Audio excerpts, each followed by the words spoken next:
মোগলাইয়ের সাথে আমরা যে আলুর তরকারিটা খাই বন্ধুরা, সেই আলুর তরকারিটা বাড়িতে কিভাবে বানাবে সেই রেসিপি আজ তোমাদের সাথে শেয়ার করব।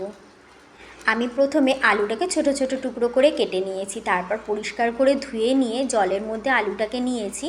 তার মধ্যে দিয়ে দিয়েছি অল্প পরিমাণে লবণ, দিয়ে আমি আলুটাকে ঢাকা দিয়ে অর্ধেক সেদ্ধ করে নিয়েছি। আলুটা সেদ্ধ হয়ে গেলে তখন আমি আলু থেকে জলটা ঝরিয়ে নিয়েছি।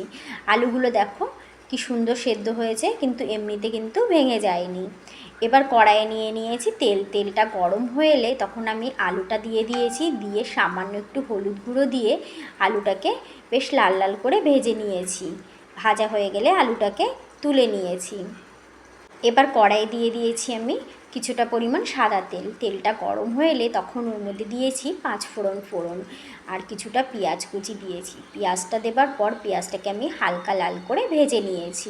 তারপর ওর মধ্যে দিয়ে দিয়েছি আদা বাটা, হলুদ গুঁড়ো, কাশ্মীরি লঙ্কা গুঁড়ো, এমনি লঙ্কা গুঁড়ো, পরিমাণ মতো লবণ আর খুব সামান্য একটু চিনি দিয়ে এবার মশলাগুলোকে বেশ ভালো করে একটু কষিয়ে নিয়েছি।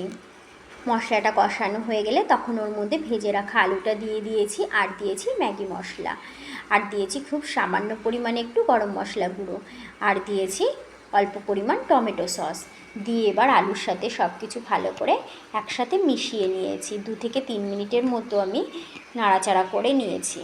আর দিয়েছি খুব সামান্য পরিমাণে একটু কসুরি মেথি দিয়ে আলুর সাথে মিশিয়ে নিয়ে নামিয়ে নিয়েছি। হয়ে গেছে আমার মোগলাইয়ের সঙ্গে খাবার জন্য আলুর তরকারি। রেসিপিটি কেমন লাগলো একটা কমেন্ট করে জানিও। ভিডিওটি দেখার জন্য অসংখ্য ধন্যবাদ।